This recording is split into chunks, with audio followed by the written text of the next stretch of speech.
Hello and welcome to episode 2 of breaking down my debut EP, Easier. Today we're doing Fear Me For Me, which is track 6. This one's a lot more simple than Easier. I don't know why I kept saying it was simple.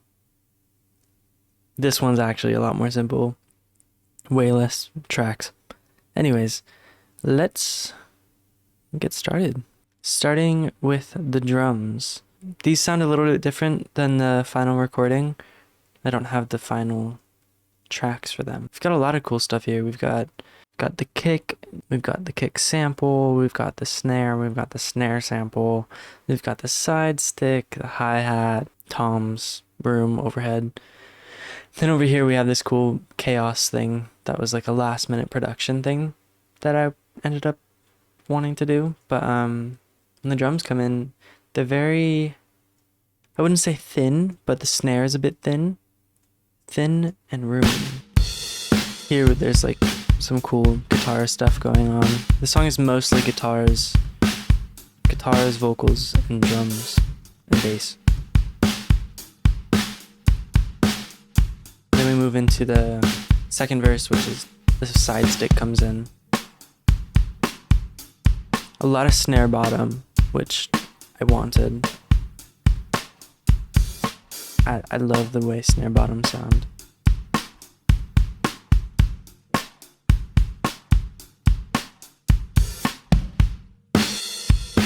You'll notice the cymbals are very wide. They're very wide.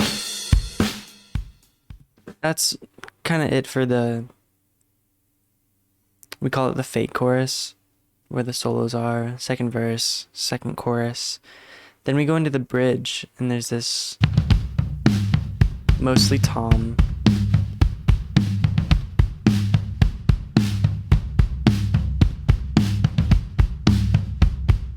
Kind of just like driving it a little bit, adding some excitement to it. Then we had this little fake build-up to kind of tease a little bit. Goes into the vocal section of the bridge.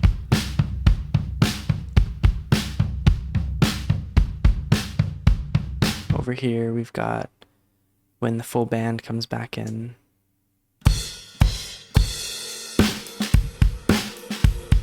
The sick fill that Raw did.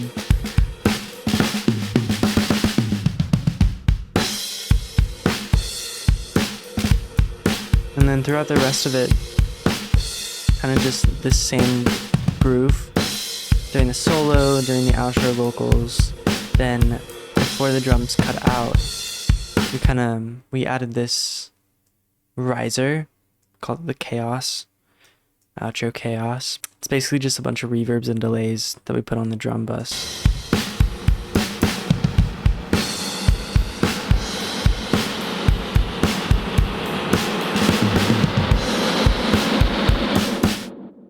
And the drums cut.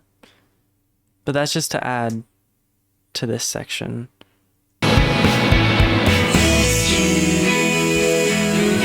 Strip it back.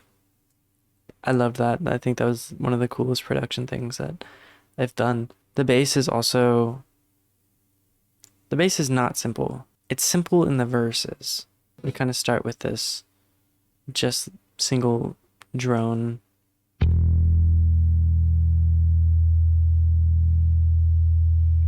For the first verse, to add some low end. We go into the fake chorus.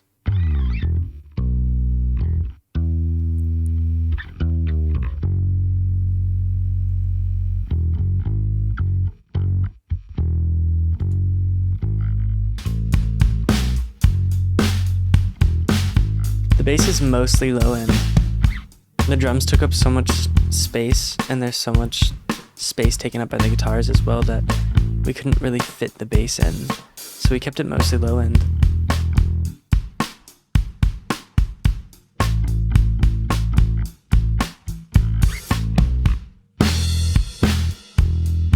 Mostly switching between two notes for this verse.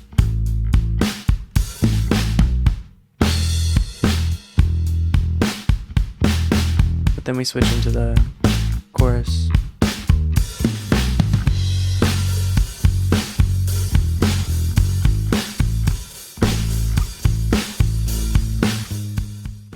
The bass really gets exciting in this outro section.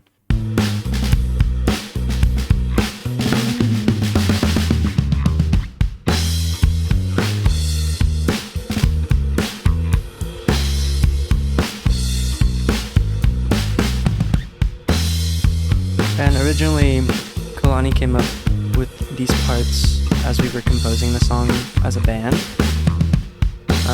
Then Sam came up with this outro section, because this section wasn't really a thing in the early stages. Let's move to the guitars. It was written on acoustic with my friend Arlie. It started with just this rhythm guitar.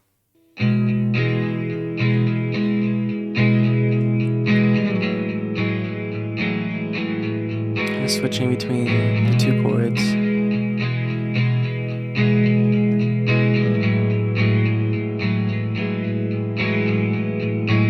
Vocals come in here. Nothing crazy for the rhythm guitar. Just kind of switching between, I think, five or six chords. Mostly those first two chords, though. Let me go into the first chorus, which is still very laid back, stripped down vocals and guitars, bass as well.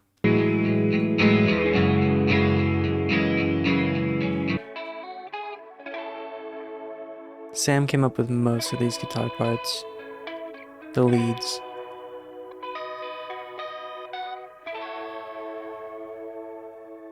Let me come in here. The fake chorus. It's 3 layers to these. We've got the main. We've got double. Yeah. And then a low octave.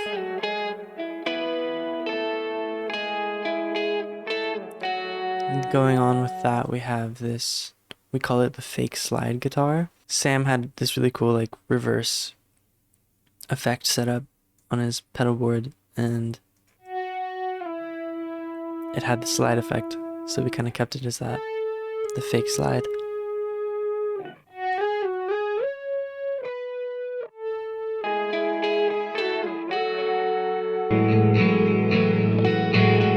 Switch to the second verse, palm mute.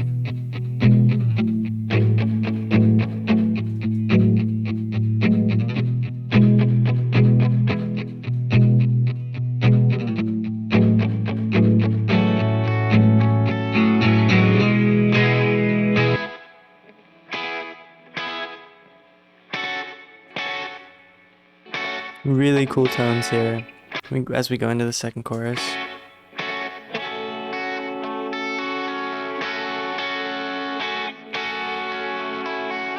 I think Sam's fingers started bleeding from how many takes we did for this.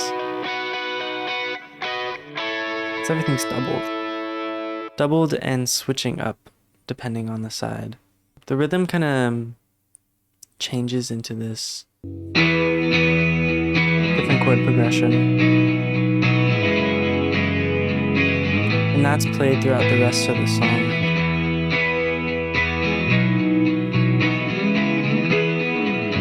Switching that up a bit.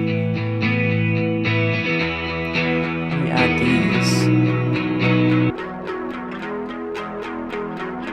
Going for a Smashing Pumpkins kind of like crunchy tone, and that's to add to like that fake build-up. Then we go into building up into the guitar solo. We have these guitars all happening.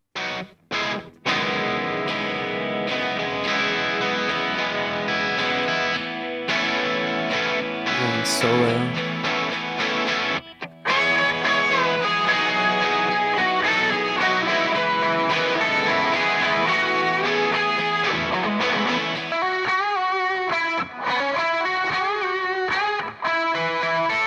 We did the first take and the double back to back, no mess ups, which was crazy.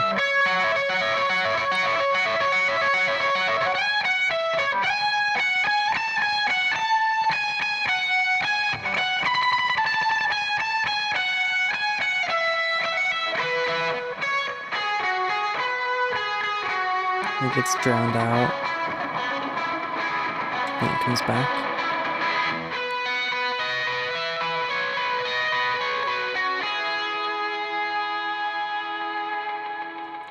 Fucking crazy.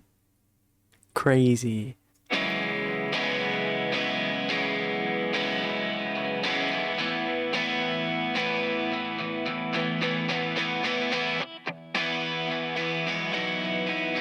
This is just a double of my rhythm guitar, but with a crunchier tone. And then these.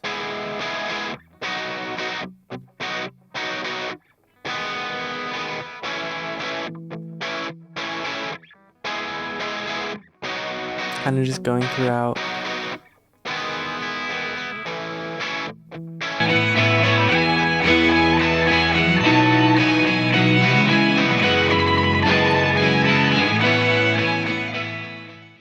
Beautiful. Going to the effects, we've got this intro. Yeah, I only made it worse. My phone recording an OP1 sample that I found at work. Voice memoing that, yeah, I only made it worse. Mashing them together, kind of like hyper compressing them and put them through, I think, Decapitator.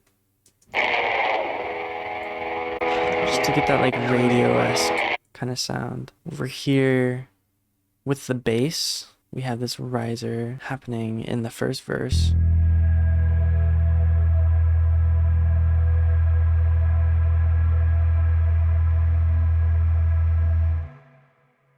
Which just adds some really cool texture. Something interesting in the first verse, because the first verse is very drone-esque, and there's a lot of overtones in my guitar that kind of just keep it the same, which was the goal of the song, to keep it kind of repetitive and cyclical. Exiting the second chorus, going into the bridge, we have this piano and bass combo, which was me and Will.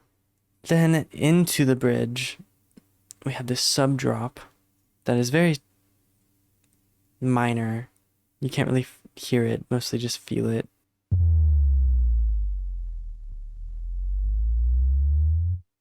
Fun little thing. Then over here we have going into the solo.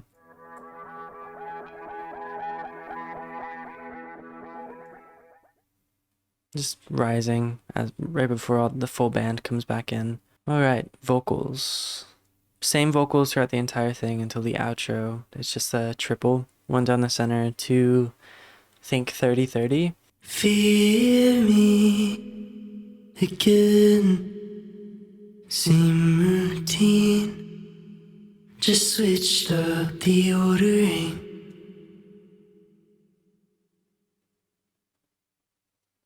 Another week's gone by. I point out. And you'd be surprised, the song's actually kind of hard to sing. It's lower and softer in my register, and it's hard. We had the harmonies. Made it seem like everything. Which we did. We did the harmonies at the studio I work at with a ribbon microphone. Like everything. Beautiful. We have the second chorus, same harmonies, just a little more power. I guess it seemed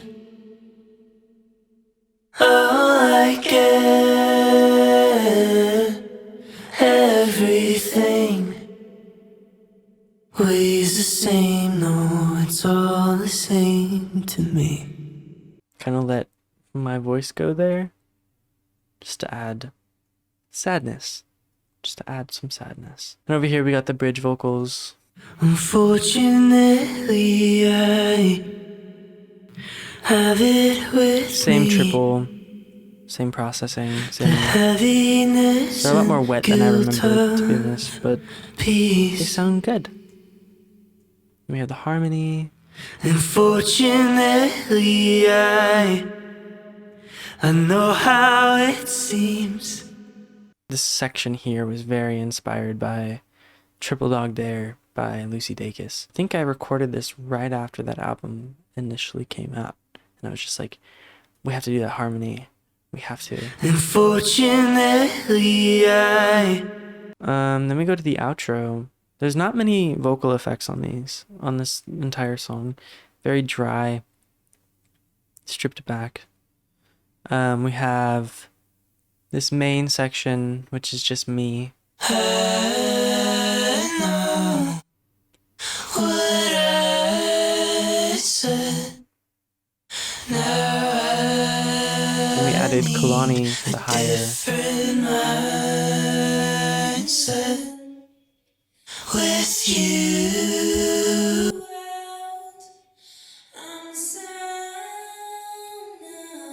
Just added a really cool texture. Safe, no, but maybe somehow.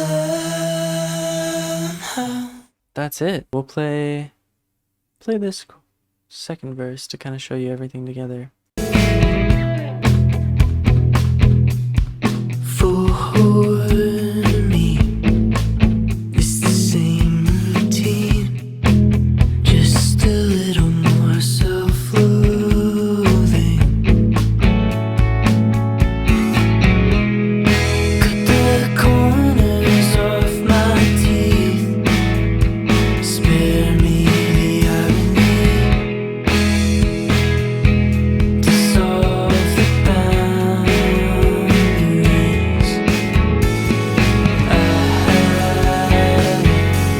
Guess it seems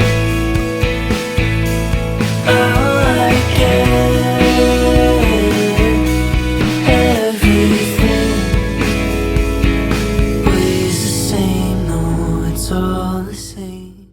Yeah, that's kind of it. This song's very much a conversation between me and myself, me and my brain. Arlie helped me write the second verse, and we kind of just bounced a lot of ideas back. And it turned into my longest song and the first song I ever brought to my current band. That is my song, Fear Me For Me. It came out August 18th, and it's available to stream everywhere. I'm Carego, and this is episode 2 of breaking down my EP. Thank you for watching.